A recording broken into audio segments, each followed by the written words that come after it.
Good morning friends. मी प्राध्यापक संतोष महाले SYBCOMच्या cost and works accounting paper सेकंडमध्ये आपणा सर्वांचं स्वागत करतो. आज आपण या लेक्चरला ॲपॉर्शनमेंट ऑफ ओव्हरहेड्स म्हणजेच आपण त्याला याची थेअरीचा पार्ट आपण सगळा पाहिलाच आहे. ॲपॉर्शनमेंट ऑफ ओव्हरहेड्स म्हणजेच ओव्हरहेडचं जे डिस्ट्रीब्युशन आहे त्याला आपण प्रायमरी डिस्ट्रीब्युशन ऑफ ओव्हरहेड्स असं म्हणत असतो. म्हणजे ॲपॉर्शनमेंट ऑफ ओव्हरहेड्समध्ये त्यालाच आपण दुसरं नाव म्हणू शकतो आपण प्रायमरी डिस्ट्रीब्युशन ऑफ ओव्हरहेड्स. मागच्या लेक्चरला मी तुम्हाला सांगितलं होतं की तुम्हाला मी एक एक्झाम्पल तुमच्या व्हॉट्सअपच्या ग्रुपवर मी पाठवेन, त्याप्रमाणे मी ते पाठवलं पण आहे. तुम्ही ते जे एक्झाम्पल आहे ते व्यवस्थित वेमध्ये लिहिणं अपेक्षित आहे. आणि आता मी तुम्हाला त्याच एक्झाम्पलचं सोल्युशन ह्या लेक्चरला मी याचं तुम्हाला सांगणार आहे. तर प्रायमरी डिस्ट्रीब्युशन ऑफ ओव्हरहेड्स म्हणजेच तुम्हाला मी त्याला अजून एक नाव सांगितलं आहे, ते म्हणजे ॲपॉर्शनमेंट ऑफ ओव्हरहेड्स. म्हणजे असे ओव्हरहेड्स की जे डायरेक्टली एखाद्या कॉस्ट सेंटरशी, कॉस्ट युनिटशी किंवा एखाद्या प्रोडक्टच्या मॅन्युफॅक्चरिंगशी संबंधित असतात. म्हणून त्यांना आपण डायरेक्टली त्या डिपार्टमेंटला, त्या कॉस्ट सेंटरला आपण काय करू शकतो, डायरेक्टली त्यांना आपण चार्ज करू शकतो, त्यांच्यामध्ये आपण ते ॲड करू शकतो, कारण की आपल्याला कॉस्ट जी आहेत ती काढायची आहे. म्हणून हे ॲपॉर्शनमेंटमध्ये आपण डायरेक्टली ही जी कॉस्ट आहे ती आपण कॉस्ट सेंटरला आपण ॲड करू शकतो. त्याचं आपण प्रायमरी डिस्ट्रीब्युशन ऑफ ओव्हरहेड्स असं म्हणत असतो. याच्यावर तुम्हाला फायनल पेपरला किंवा पेपरला विद्यापीठाच्या याच्यावर एक्झाम्पल असतंच, 100% असतं. तर ॲपॉर्शनमेंट ऑफ ओव्हरहेड्स म्हणजेच प्रायमरी डिस्ट्रीब्युशन ऑफ ओव्हरहेड्स याच्यावर पण एक्झाम्पल असतं. आणि रिॲपॉर्शनमेंट त्यालाच आपण सेकंडरी डिस्ट्रीब्युशन ऑफ ओव्हरहेड्स असं म्हणत असतो. तर ह्या primary distribution of overheads and secondary distribution of overheads हे जे दोन्ही घटक आहे याच्यावर तुम्हाला कंबाईन प्रॉब्लेम विचारतात किंवा सेपरेट पण प्रॉब्लेम विचारतात. त्या दृष्टीने आपल्याला आता इथं पुढचा जो पॉईंट आहे, सोल्युशन आहे, तर ते आपल्याला इथं सुरू करायचं आहे. तर अशा प्रकारे थोडंसं इंट्रोडक्शन आपली झालेलीच आहे. तर आपण आता सोल्युशनला सुरुवात करूया. आता ह्या सोल्युशनमध्ये सुरुवातीला तुम्ही स्टार्टिंगला असं टाकणं गरजेचं आहे. सोल्युशनमध्ये सुरुवात करत असताना प्रायमरी डिस्ट्रीब्युशन ऑफ ओव्हरहेड्स हे आपल्या सगळ्यांना हेडिंग कसे टाकायचे माहीतच आहे. नंतर इन द बुक्स ऑफ काही जे XYZ नावाची कंपनी असते, तर ब्रिटानिया लिमिटेड बरोदा ह्या कंपनीचं आपण वरती नाव टाकून घेतलं आहे. पुढं आहे primary departmental distribution summary for the period ended 31 March 2015. म्हणजे साधारणपणे ह्या कालावधीचं आपल्याला काय करायचं आहे, ओव्हरहेडचं आपल्याला ॲपॉर्शनमेंट करायचं आहे किंवा ओव्हरहेडचं आपल्याला काय करायचं आहे, प्रायमरी डिस्ट्रीब्युशन करून घ्यायचं आहे. बघा, तर हे ओव्हरहेडचं ॲपॉर्शन करत असताना तुम्हाला एक्झाम्पलमध्ये काही गोष्टी दिलेल्या आहे. आपण एक्झाम्पल थोडंसं रीड करूया सुरुवातीला. तर ते बघा असं आहे, Britannia limited Baroda has 3 production department X, Y and Z. म्हणजे ही जी ब्रिटानिया नावाची कंपनी, तिचे 3 प्रोडक्शन डिपार्टमेंट्स आहे, X, Y आणि Z असे 3 सेपरेट त्यांचे प्रोडक्शन डिपार्टमेंट्स आहे. And 2 service departments A and B.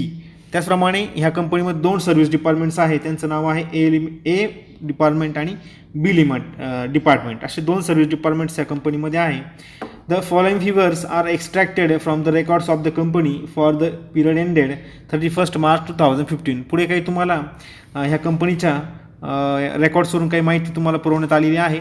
त्या माहितीमध्ये तुम्हाला सांगितलेलं आहे की काही एक्सपेंडिचर्सची समरी तुम्हाला इथं आलेली आहे. Rent and rates 5,000, indirect wedges, depreciation, plant and machinery, असे काय तुम्हाला काय आलेले आहे इथं. असे तुम्हाला इथं काही एक्सपेंडिचरची काय म्हणून आपण त्याला समरी इथं तुम्हाला दिलेली दिसते. तर त्याप्रमाणे आपल्याला सोल्युशनकडे जायचं आहे. ओके, तर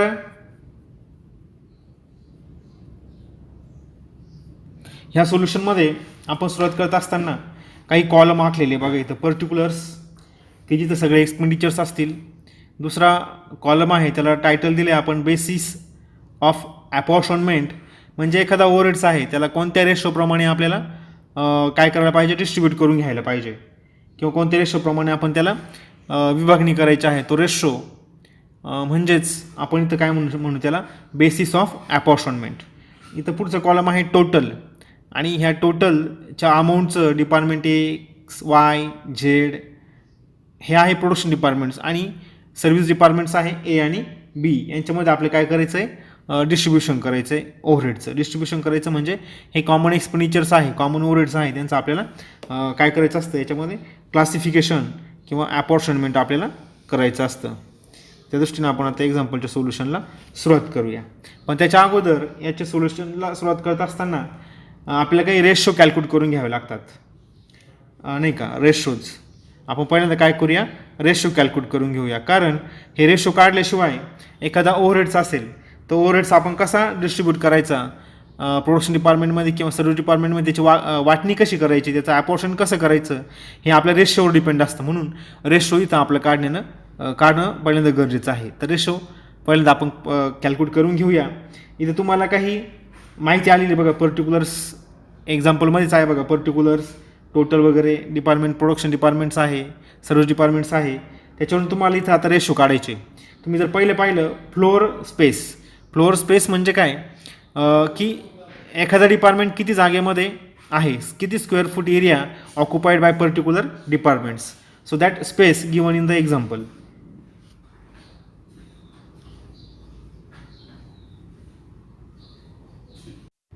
ओके, आपण पुढे सुरुवात करूया. तर मी तुम्हाला सांगितलं होतं की ओव्हरहेड्सचं आपल्याला डिस्ट्रीब्युशन किंवा अपॉर्शनमेंट करायची मान्य आपल्याला, परंतु हे करत असताना ते ओव्हरहेडचं आपण डिस्ट्रीब्युशन कसं करणार, क्लासिफिकेशन कसं करणार किंवा अपॉर्शनमेंट कसं करणार, तर ते ह्या बेसिसवर अवलंबून, बेसिस ऑफ अपॉर्शनमेंट. आपल्याला हे बेसिस म्हणजेच रेशो. तर आपल्याला रेशो पहिल्यांदा कॅल्क्युलेट करून घ्यावं लागतील, ते तुम्ही समजून घ्या. पहिल्यांदा आपण काय करूया, रेशो कॅल्क्युलेट करून घेऊया. बघा, याच्यामध्ये जर तुम्ही एक्झाम्पल तुमच्या समोरच असणारच आहे, तुम्हाला मी सांगितलं लिहून काढायला, तर त्या एक्झाम्पलमध्ये तुम्हाला एक चार्ट आलेला आहे किंवा एक कॉलम वगैरे आलेले, त्याच्यामध्ये फ्लोअर स्पेस वगैरे ह्या अशा प्रकारची माहिती दिलेली. ते काय रुपीजमध्ये नाही, फ्लोअर स्पेस तो आहे स्क्वेअर फूटमध्ये. तर त्या स्क्वेअर फूटचं आपण काय करूया, रेशो काढून घेऊया. पुढं लाईट पॉईंट्स वगैरे आहे, ते पण नंबरमध्ये, रुपीजमध्ये नाही आहे. म्हणजे आपल्याला हे सगळे बेसिस आहे, floor space, light points, direct wages, HP of machines, value of machinery, हे सगळे बेसिस आहे. आणि बेसिसच्या आधारे आपले काय करायचं, ह्या ओव्हरहेडचं आपल्याला अपॉर्शनमेंट करायचं आहे. म्हणून आपण हे जे बेसिस दिलेले आहे आपल्याला, ह्याच्या अमाऊंट खूप जास्त मोठं आहे, म्हणून आपण त्याच्यावरून काय करणार, आपल्याला डिस्ट्रीब्युशन करायला सोपं जावं म्हणून आपण काय करणार, बरं, याचं काय म्हणून आपण सुरुवातीला आपण त्याचे रेशो कॅल्क्युलेट करून घेऊया. त्याचं शॉर्ट फॉर्ममध्ये त्याचे रेशो आपण कॅल्क्युलेट करून घेऊया, म्हणजे आपल्याला डिस्ट्रीब्युशन करणं सोपं जाईल. तर अशा प्रकारे पहिला जो रेशो आहे तो म्हणजे आपण म्हणूया त्याला फ्लोअर स्पेस. हा किती आहे, 10,000 स्क्वेअर फीट, म्हणजे 10,000 स्क्वेअर फीट. रुपीजमध्ये नाही बरं का, स्क्वेअर फीटमध्ये तुम्हाला दिलेलं आहे इथं फ्लोअर स्पेस. त्याचं ओके. तर बघा, आपल्याला फ्लोअर स्पेस जो आहे त्याचा आपल्याला रेशो कॅल्क्युलेट करून घ्यायचा आहे. आता जो फ्लोअर स्पेस जो आहेत ना, तर त्याचं आपण प्रोडक्शन डिपार्टमेंट्स आणि सर्व्हिस डिपार्टमेंटमध्ये डिस्ट्रीब्युशन कसं दिलं बघा, हे ऑलरेडी एक्झाम्पलमध्ये दिलेलं आहे बरं का. तुम्हाला सांगतो एक्स वाय झेड हे आपले प्रोडक्शन डिपार्टमेंट आहे तिन्ही पण, आणि आपल्याला हे 2 सर्व्हिस डिपार्टमेंट दिलेले, ए आणि बी, सर्व्हिस डिपार्टमेंट ए अँड बी. तर बघा, हे 10,000 स्क्वेअर फीट आहे. हा टोटल एरिया किती आहे, फ्लोअर स्पेस 10,000. त्याच्यापैकी प्रोडक्शन डिपार्टमेंट ए मध्ये किती येतो, 2,000 स्क्वेअर फीट. आता स्क्वेअर फीट मी प्रत्येक वेळी म्हणत नाही, तुम्ही समजून घ्या.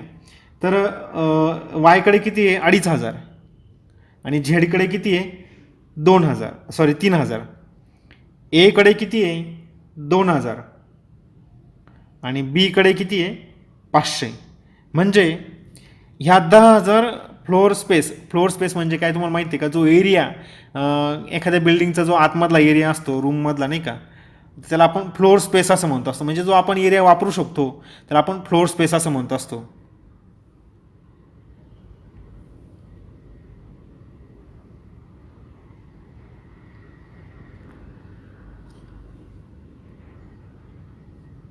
तर त्या फ्लोअर स्पेसचं कसं क्लासिफिकेशन केलं आहे बघा. तर याच्यामध्ये फ्लोअर स्पेस जो आहे तो एक्सने किती ऑक्युपाय केलं आहे 2000 स्क्वेअर फीट एक्स प्रोडक्शन डिपार्टमेंटमध्ये वापरलं जातो म्हणजे 10,000 स्क्वेअर फीट एरियापैकी 2000 स्क्वेअर फीट एक्स वापरतो आहे 10,000पैकी 2,500 स्क्वेअर फीट वाय वापरतो आहे 10,000 स्क्वेअर फीटपैकी 3,000 झेड वापरतो आहे ए 2,000 वापरतो आहे आणि बी 500 स्क्वेअर फूट एरिया वापरतो आहे म्हणजे अशा प्रकारे ह्या 10,000 जो टोटल एरिया आहे आपला कशाचा काय म्हणतात आपल्याला फ्लोअर स्पेस आपल्या का अवेलेबल किती 10,000पैकी अशा प्रकारेचं डिस्ट्रीब्युशन झाले तर याच्यानं आपण काय करणार बरं रेशो काढायचा तर रेशो काढणं आपल्या सगळ्यांना जमलं पाहिजे तर कॉमन 0 2 आहे 2 आपण पण उडून टाकू 2 0 2 0 प्रत्येकाचे 2 2 0 उडून टाकू नंतर आता 5 20 30 25 आणि 20 असे हे उरलेले तर या सगळ्यांना 5 या कॉमन संख्येने भाग जातो मला वाटतं तुम्हाला हे कॅल्क्युलेशन जमायला पाहिजे 5 1 5 5 चौक 20 5 6 30 5 5 25 आणि 5 चौक 20 म्हणजे 4 आस 5 आस 6 आस 4 आस 1 अशा प्रकारे आपला फ्लोअर स्पेस जो एरिया आहे त्याचा आपण काय केलं आहे रेशो काढून घेतलेलं आहे नंबर 2चं आपल्याला हे सगळं तुम्हाला वर्क नोटमध्ये करायचं आहे बरं का लक्षात ठेवा याच्याशिवाय तुम्हाला पुढचं जमणार नाही पुढचं आहे लाईट्स पॉईंट बघा लाईट्स पॉईंट जे नंबर्समध्ये दिलेले नंबर्स किती इथे 60 म्हणजे पूर्ण आपल्या काय म्हणू आपण कंपनीमध्ये 60 लाईट पॉईंट आहे 60 नंबर्स आहे थोडक्यात 60 नंबर्स आहे आता 60पैकी ना 10 15 20 10 हे आता प्रत्येक डिपार्टमेंटला पुन्हा X Y Z A B असे आपले हे 5 डिपार्टमेंट्स आहे त्याच्यापैकी 3 प्रोडक्शन डिपार्टमेंट आहे 2 सर्व्हिस डिपार्टमेंट आहे एक्सकडे किती आहे 10 वायकडे किती आहे 15 झेडकडे किती आहे 20 एकडे किती आहे 10 बीकडे किती आहे 5 अशा प्रकारे म्हणजे लाईट पॉईंट काय झाले बरं पूर्ण डिपार्टमेंटमध्ये डिस्ट्रीब्यूट झालेले आहे म्हणजे 60 लाईट पॉईंट म्हणजे आपल्याला याच्यामध्ये असं म्हणता येईल की आपण जे बोर्ड वगैरे असतं बघा आपले छोटे आपले प्लग वगैरे आपण तिथं बटन स्विच ऑन ऑफ करू शकतो त्याला आपण पॉईंट असं म्हणतो असतो तर हे लाईट पॉईंट किती आहे तर हे नंबर पूर्ण बिझनेसमध्ये किंवा आपल्या पूर्ण फॅक्टरीमध्ये किंवा फॅक्टरीमध्ये नाही म्हणता यायचं पूर्ण कंपनीमध्ये किती आहे 60 आहे तर 60पैकी 10 एक्स प्रोडक्शन डिपार्टमेंटकडे 15 वाय प्रोडक्शन डिपार्टमेंटकडे 20 झेड प्रोडक्शन डिपार्टमेंटकडे 10 ए आणि 5 हे बी डिपार्टमेंटकडे आहे याचा आपण लगेच रेशो काढू शकतो लगेच 5ने भाग जातो आहे आपला 5 1 5 5 2 10 5 चौक 20 5 3 15 आणि 5 2 10 5 2 10 तर 2 आस 3 आस 4 आस 2 असा रेशो आलेला आहे लाईट पॉईंटचा नंतर पुढचं आपल्याला अशाच प्रकारे काढून घ्यायचे तिसरा आहे डायरेक्ट वेजेस याचं काय रेशो काढण्याची गरज नाही बरं का डायरेक्टली एक लक्षात ठेवा डायरेक्ट वेजेसविषयी तुम्हाला मी एक सांगणार आहे डायरेक्ट मटेरियल असेल डायरेक्ट लेबर असेल डायरेक्ट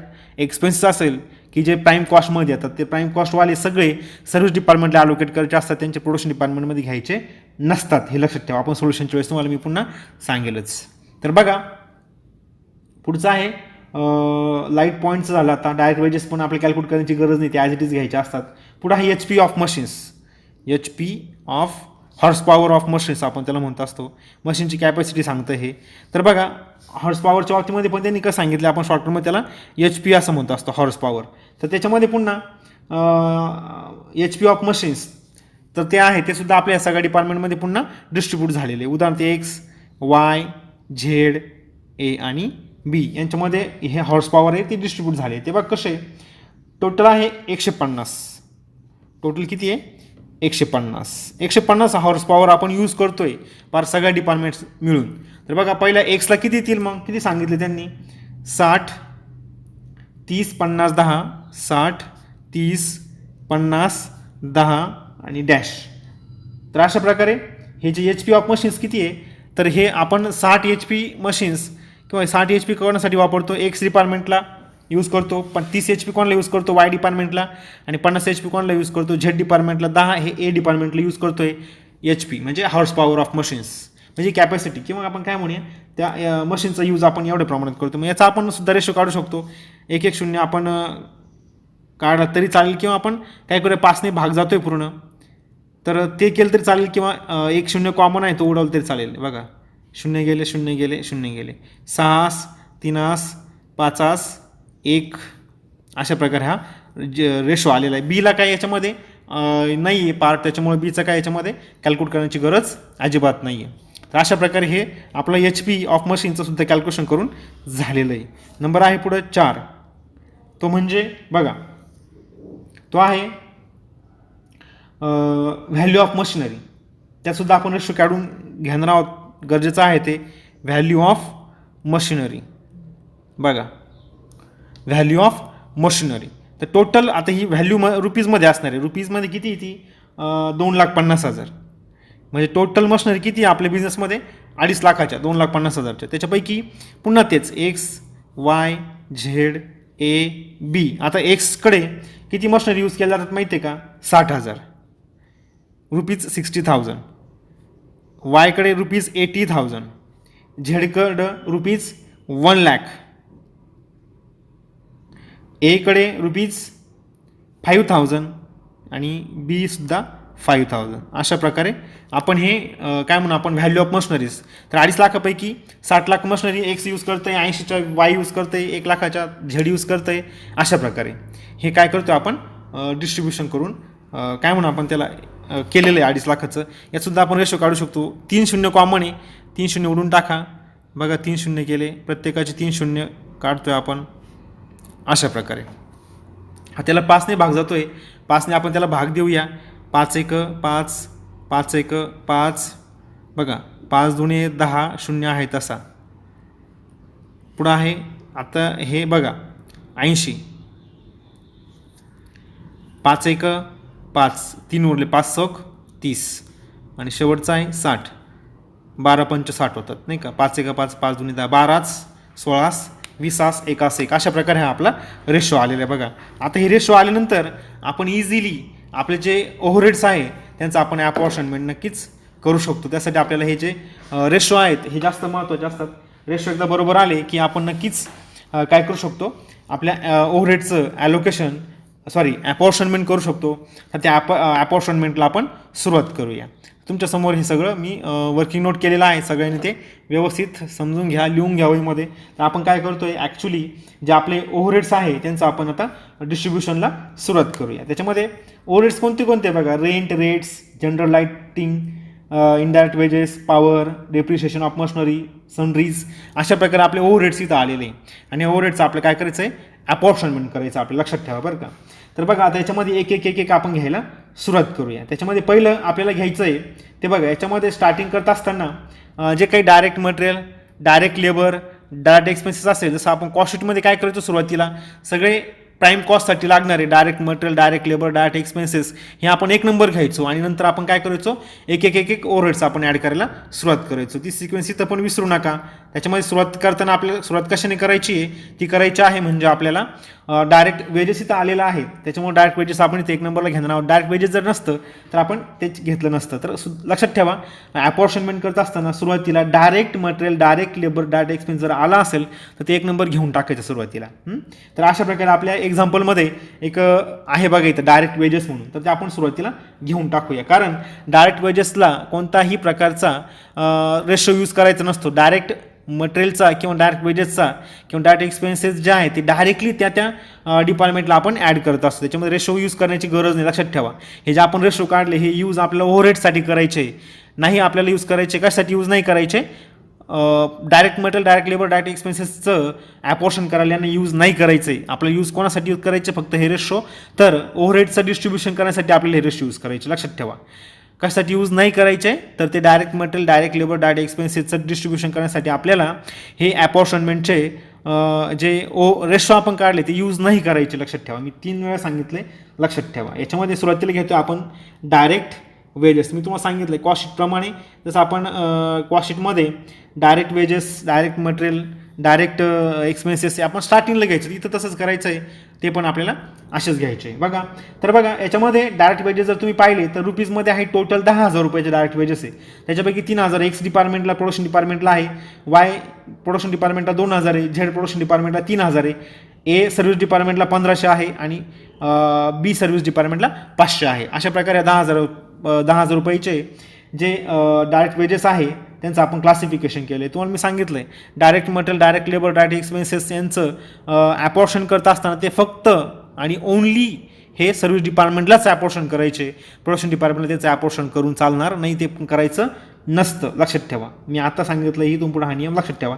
तर direct material, direct labour, direct expenses हे ॲपॉर्शन करत असताना प्रोडक्शन डिपार्टमेंटला कधीही घ्यायचे नसतात. तर ते काय करायचे असतं आपल्याला, फक्त सर्व्हिस डिपार्टमेंटला घ्यायचे असतात. आणि आपल्याकडे सर्व्हिस डिपार्टमेंट कोणते, ए आणि बी. मग त्यांनाच आपण फक्त देणार आहोत. तर सर्व्हिस डिपार्टमेंटला किती आहे, एला किती आहे बघा 1500 रुपयाचे डायरेक्ट वेजेस आहे, आणि बीला किती आहे 500 रुपयाचे.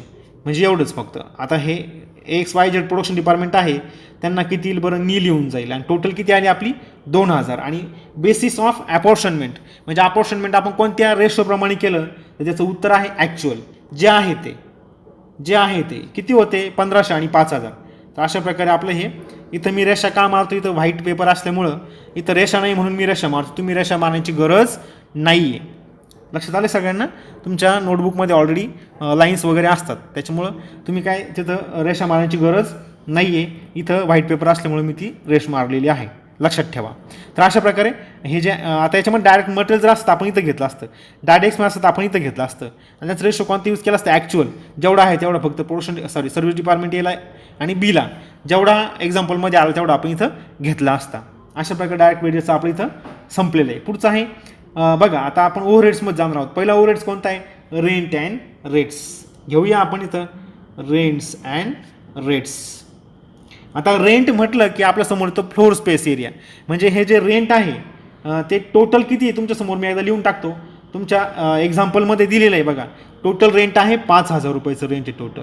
मग आता हे जे 5000 रुपयाचं टोटल आपल्या कंपनीचं रेंट आहे, तर या 5000 रुपयाच्या रेंटचं आपण प्रोडक्शन डिपार्टमेंट एक्सला किती जायला पाहिजे, वायला किती जायला पाहिजे, झेडला किती जायला पाहिजे, एला आणि बीला किती जायला पाहिजे, हे आपण काय करणार आहोत, ॲपॉर्शन करून देणार आहोत. म्हणजे त्या डिपार्टमेंटला तो खर्च आपण अलॉट करून देणार आहोत. मग याच्यामध्ये बघा 5000 रुपये रेंट अँड रेट्स आहे. मग रेंट म्हटलं की आपल्यासमोर येतं एखादी जागा असेल, एखादी बिल्डिंग असेल, त्याचा आपण रेंट पेड करत असतो.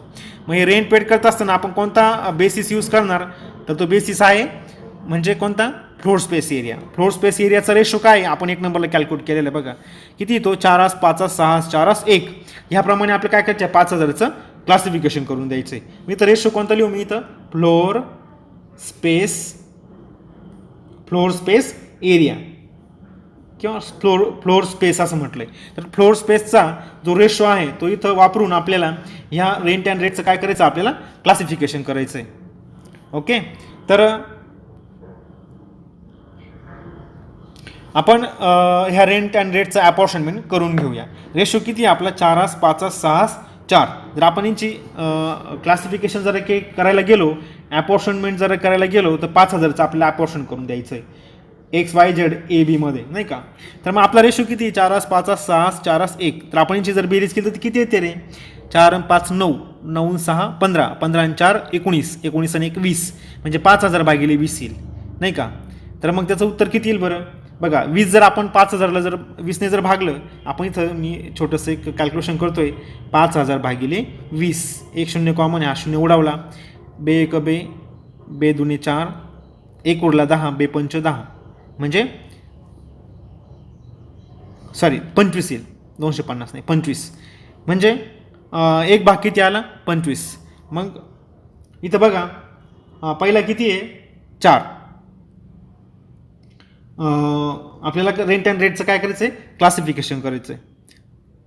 ओके, 250 येते बरं काही, 250 येते. 1 भाग किती आला 250, 25 चोक 100. म्हणजे एक्सला किती आले 1000. आणि दुसरा आहे 5. वायचं किती रेशो 5. 1 भाग किती आला आपला 250. 250 गुणिले 5 1250. अशा प्रकारे 1250 आलेलं आहे. तिसरा किती रेशो आहे 6. 1 भाग किती आला 250. मग 250 गुणिले 6, उत्तर किती येते 1500. तर इथं आपण झेडला किती वाटा आला रेंटचा 1500, वायला किती वाटा आला रेंटचा 1250. अशा प्रकारे आपण त्याचं अपॉर्शनमेंट करत चाललेलो आहे. आता पुढे जातोय आपण सर्व्हिस डिपार्टमेंटकडे. तर बघा सर्व्हिस डिपार्टमेंटचा पण इथं हिस्सा सांगितला आहे 2/1. तर बघा 2 1 भाग किती आला तर आपला 250, म्हणजे 2 भाग म्हणजे 500. आणि बीचं किती आलं तर 1 भाग म्हणजे 250. अशा प्रकारे आपण काय केलं, ह्या ओव्हरहेड्स जो आपला आहे रेंट अँड रेटचं आपण क्लासिफिकेशन करून झालेलं आहे. तर नेक्स्ट बघूया आपण पुढचा ओव्हरहेड्स आहे जनरल लाइटिंग्स. General lightings. बघा जनरल लाईटिंग इथं आहे. तर जनरल लाईटिंगच्या बाबतीमध्ये तुमच्या लक्षात येत असेल, लाईटिंग म्हटलं की आपले जे लाईट पॉईंट्स आहे त्याचा आपण रेशो काढून ठेवला आहे. लाईट पॉईंटचा वापर करून काय करायचं आपल्या इथं ह्या जनरल लाईटिंगचं काय करायचं आपल्याला क्लासिफिकेशन किंवा आपण त्याला म्हणूया ॲपॉर्शनमेंट आपल्याला करायचं आहे. मग जनरल लाईटिंगच्या बाबतीमध्ये आपण रेशो कोणते यूज करणार, लाईट पॉईंट्स. हे तुम्हाला सांगू का, मी याच्या आधी जे एक PPT मी शेअर केलं होतं की कोणता ओव्हरहेड्स कोणत्या बेसिसवर ॲलोकेट करायचा, ॲपॉर्शन करायचा, हे तुम्हाला मी बेसिस ऑलरेडी दिलेले आहे. ते तुम्ही चांगल्या प्रकारे रीड करून घ्या आणि त्याच्या आधारे तुम्हाला कळेल की कोणता ओव्हरहेड्स कोणत्या बेसिसवर आपण काय केलं पाहिजे, ॲपॉर्शन केलं पाहिजे, हे तुम्हाला कळेल. त्यासाठी तुम्हाला ते समजून घ्यावं. आता लाईट पॉईंट जर आपण रेशो पाहायला गेलो, बघा इथे किती येतो, 2 3 4 2 आहे असा हा आपला रेशो लाईट पॉईंटचा. तर त्याच्याप्रमाणे आपण काय करून घेऊया, याचं ॲपॉर्शनमेंट करून घेऊया. तर जनरल लाईटिंगचा एक्सपेंडिचर किती आहे, 600 रुपये. 600 रुपये. बघा आता 600 रुपयाचं आपल्याला ह्या 5 भागामध्ये आपल्याला त्याचं वर्गवारी करायची, ॲपॉर्शन करायचं. बघा मग रेशो किती आहे, 2 3 4 2 1 3 आणि 2 5 आणि 4 9 9 2 11 आणि 1 12. म्हणजे एक भाग किती आला, 12. टोटल एक्सपेंडिचर किती आहे, 600. 12 पंच 60 म्हणजे 50 रुपये हा एक भाग आला. 50 रुपये काय आला, एक भाग आला. तर मग बघा रेशो जर आपण पाहायला गेलो लाईट पॉईंटचा किती आहे, 2 3 4 2 1. तर 2 भाग कोणाला द्यायचे, एक्सला. एक भाग किती आला होता, 50. 2 भाग म्हणजे 100. 3 भाग म्हणजे 150. आणि बघा याच्यानंतर चौथा जो चौथं जे डिपार्टमेंट आहे ते म्हणजे ए, त्याचं किती भाग आहे, 2. तिसरं राहिलं बरं का. पहिल्याच किती होता, 2 म्हणजे इथं 100 आले. दुसऱ्याचं किती होतं, 3 म्हणजे 150 आले. झेडचं 4 आहे, 4 म्हणजे 4 गुणिले 50 200. एचा किती आहे, 2. 2 भाग म्हणजे किती, 50 म्हणजे एक भाग होता, 2 म्हणजे 100 आणि 1 म्हणजे 50. म्हणजे अशा प्रकारे आपल्याला ह्या काय म्हणून आपण ओव्हरहेड्स आपला आहे जनरल लाईटिंगचं ओव्हरहेड्स आहे त्याचं आपण क्लासिफिकेशन करून घेतलं आहे. तुम्हाला उत्तर बरोबर आहे की नाही जर चेक करायचं असेल त्यांची बेरीज करा. 100 150 250 250 200 450 550 आणि 50 600.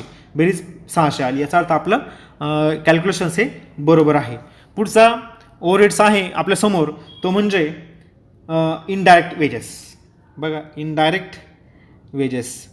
तर इनडायरेक्ट वेजेस आपल्याला काय करायचं आहे, क्लासिफिकेशन करायचं आहे कोणामध्ये, या सगळ्या प्रोडक्शन डिपार्टमेंटमध्ये आणि सर्व्हिस डिपार्टमेंटमध्ये. आता इनडायरेक्ट वेजेसचा बेसिस कोणता घ्यायचा, तर तो घ्यायचा डायरेक्ट वेजेसचा बेसिस. डायरेक्ट वेजेसचा जो बेसिस आहे तोच आपला कशाचा बेसिस असेल, इनडायरेक्ट वेजेस कॅल्क्युलेट करण्याचा बेसिस असेल. आता डायरेक्ट वेजेसचा रेशो किती बघा, 3000 2000 3000 1500 आणि 500 असा त्याचा रेशो आहे. आपण तो सुद्धा एकदा काय करून घेऊया, कॅल्क्युलेट करून घेऊया. मग अशा आपण तो कॅल्क्युलेट केलेला नाही आहे, त्याचं आपण कॅल्क्युलेशन मला दाखवण्यापेक्षा आपल्या तोंडीसुद्धा जमेल.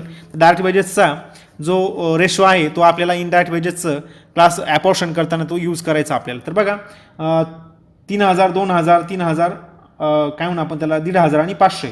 त्याचा आपण जर कॅल्क्युलेट करायला गेलो तर तो किती येईल बरं, बघा मला वाटतं 6 4 6 3 1 असं त्याचा रेशो होईल. मी इथं लिहून काढतो. बघा इथं खाली लिहितो आहे मी डायरेक्ट वेजेस. जागा कमी असल्यामुळे इथं मी तुम्हाला ते लिहून देतो. Direct wages. बघा डायरेक्ट वेजेस किती आहे, बघा X Y Z A B. तर बघा 3000 2000 3000. बघा एक्सचा किती आहे 3000, 2000, झेडचा आहे 3000, एचा किती आहे 1500 1500 आणि बीचा किती आहे 500. जर आपण याचा रेशो जर काढायला गेलो तर तो कसा येईल बरं, 1 3 6 4 6 असं रेशो येईल. तुम्ही कॅल्क्युलेट करून बघू शकता, बरोबरच येईल हा. म्हणजे किती आला आपण लिहून घेऊया इथं थोडंसं बाजूला.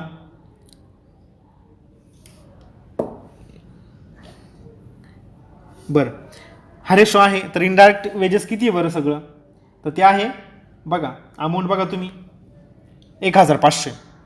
तर 1500चं आपलं काय करायचं आहे, ह्या सगळ्या डिपार्टमेंट्समध्ये आपल्याला त्याची काय करायची, डिस्ट्रीब्युशन करायचं आहे.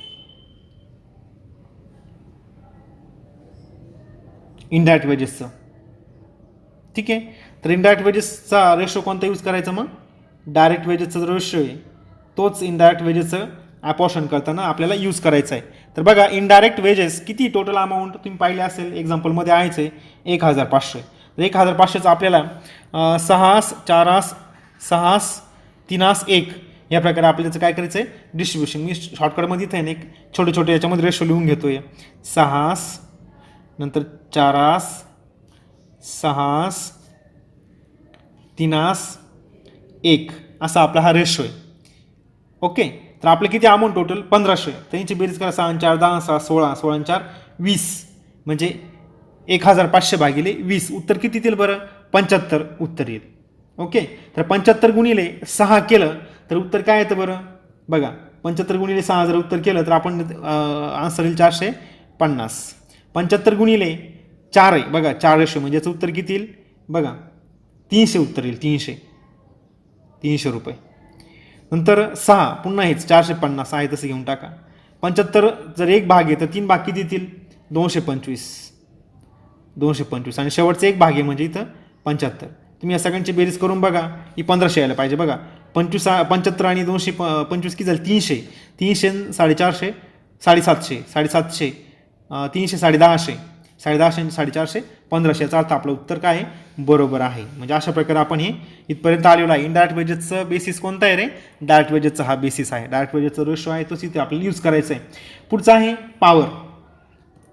पॉवर म्हणजे आपण इलेक्ट्रिसिटी सप्लाय असलेला आपण म्हणत असतो. तर पॉवरच्या बाबतीमध्ये आपण कोणता रेशो यूज करायला पाहिजे बघा तर HP ऑफ मशीन्स हा रेशो आपण इथं यूज करणार आहेत. आता HP ऑफ मशीन्स आपण बेसिस लिहून घेऊया.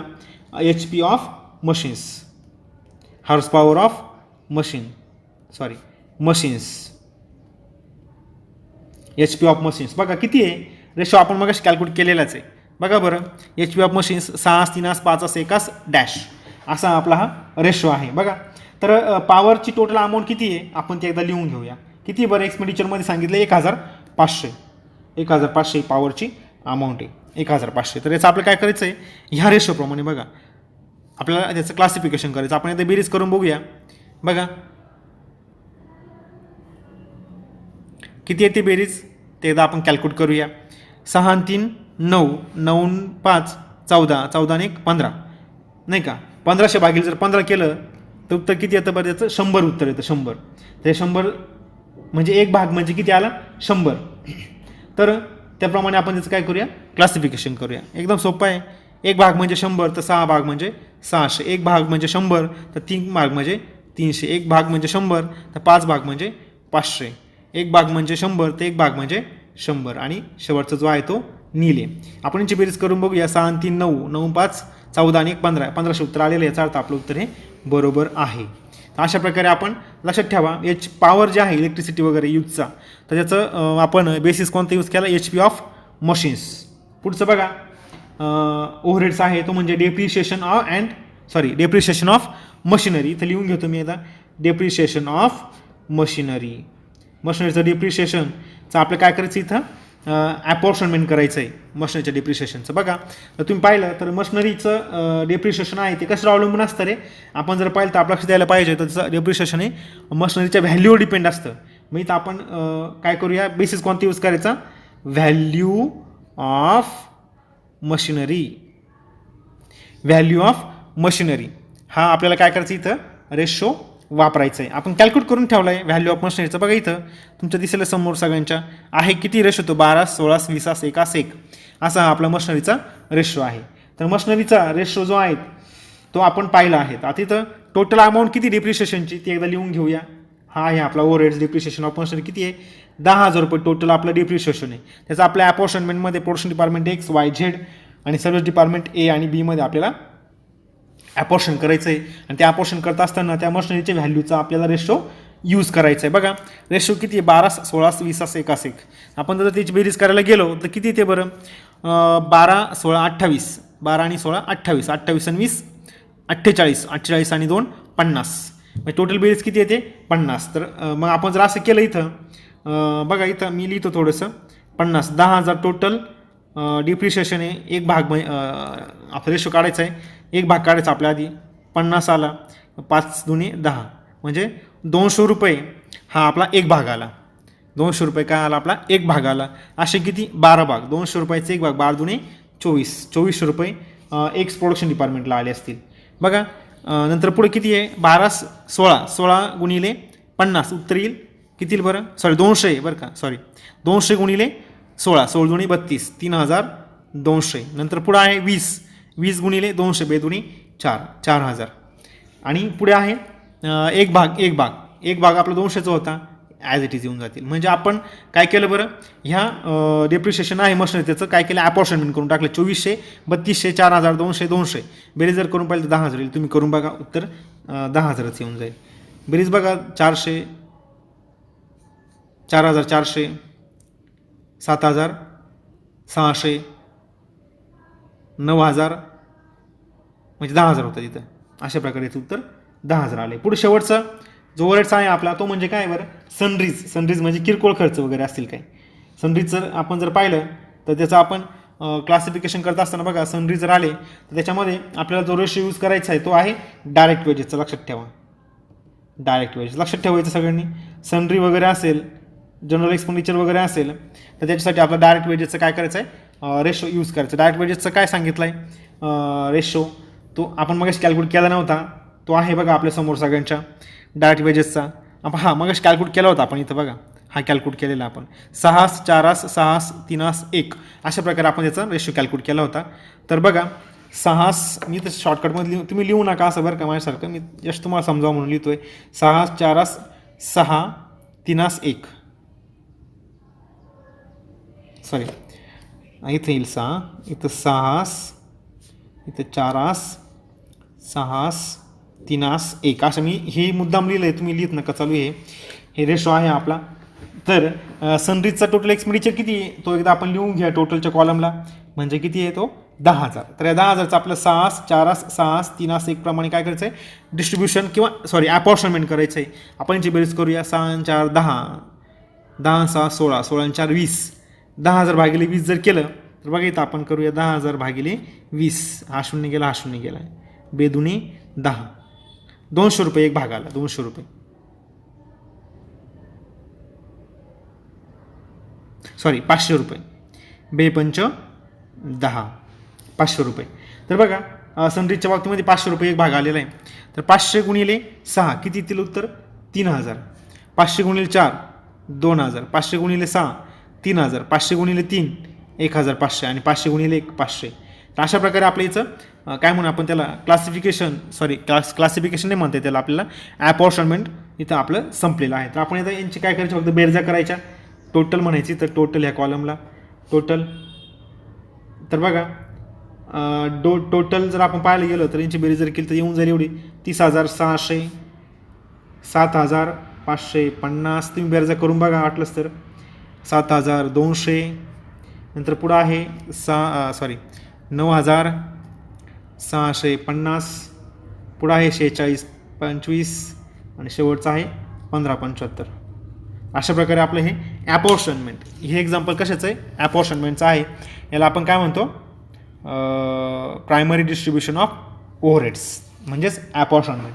हे करता असताना लक्षात ठेवा आपल्याला इथं जे बेसिस दिलेले असतात त्यांच्या एकदा रेशो काढून घेत चला आणि या रेशोवरून आपण काय करू शकतो बरं ओव्हरहेडचं आपण अपॉर्शनमेंट इझिली करू शकतो. म्हणून आपण एकदा जे बेसिस दिलेले त्याचा आपण रेशो काढून घ्यायला पाहिजे आणि रेशो काढले की या बेसिसच्या आधारे आपण ओव्हरहेडचं क्लासिफिकेशन किंवा ओव्हरहेड्सचं अपॉर्शनमेंट आपण इझिली करू शकतो. 1-2 पॉईंट याच्यामध्ये हायलाईट करण्यासारखे आहे. लक्षात ठेवा की ज्यावेळेस आपल्याला डायरेक्ट वेजेस हे जे आहे दिलेलं असेल, डायरेक्ट मटेरियल दिलं असेल, डायरेक्ट एक्सपेन्सेस दिला असेल, थोडक्यात प्राईम कॉस्ट दिली असेल तर ते सुरुवातीला 1 नंबरला ॲक्च्युअल बेसिसवर फक्त सर्व्हिस डिपार्टमेंटलाच द्यायचे, प्रोडक्शन डिपार्टमेंटला द्यायचे नाही आहे, हे लक्षात ठेवा. आणि मग बाकीचे जे हे आहे काय रेशो तर ते ओव्हरहेडचं क्लासिफिकेशन अपॉर्शनमेंट करत असताना हे सगळं रेशोचा वापर करून काय करायचं आहे आपल्याला याचं अपॉर्शनमेंट करून घ्यायचं आहे. तर हे झालं पहिलं एक्झाम्पल. मी तुम्हाला याच्यानंतर अजून एक एक्झाम्पल आहे ना आत्ताच तुम्हाला मी व्हॉट्सअपच्या ग्रुपवर पाठवणार आहे, ते तुम्ही पुन्हा वहीमध्ये लिहून काढायचं आहे. हे सगळं लेक्चर समजून घ्या. तुम्हाला काही शंका असेल तर मी तुम्हाला उद्या एक मीटिंग घेणार आहे. त्या मीटिंगमध्ये तुमच्या काही शंका असेल तर ते मला तुम्ही सांगायच्या व्यवस्थितपणे. आपण त्याच्यावर चर्चा करूया. एक 10-15-20 मिनिटाची मीटिंग घेऊ आपण उद्या आणि त्याच्यावर आपण याच्यावर चर्चा करूया. तुमच्या काही शंका वगैरे असेल तर ह्या एक्झाम्पलविषयी काही शंका असेल त्या पण मला उद्या तुम्ही विचारू शकता. तर आज मी तुम्हाला एक एक्झाम्पल देतो आहे. तर ते एक्झाम्पल तुम्ही काय करायचं लिहून काढायचं वहीमध्ये आणि उद्या आपण हे एक्झाम्पल सोल्युशन घेऊया. तर अशा प्रकारे आजचं लेक्चर आपण थांबूया. तर अशा प्रकारे आणि अजून एक, हा व्हिडिओ लाईक करा, शेअर करा आणि नोटिफिकेशन आयकॉनला क्लिक करा आणि सबस्क्राईब करा चॅनल. हे महत्त्वाच्या गोष्टी आहे.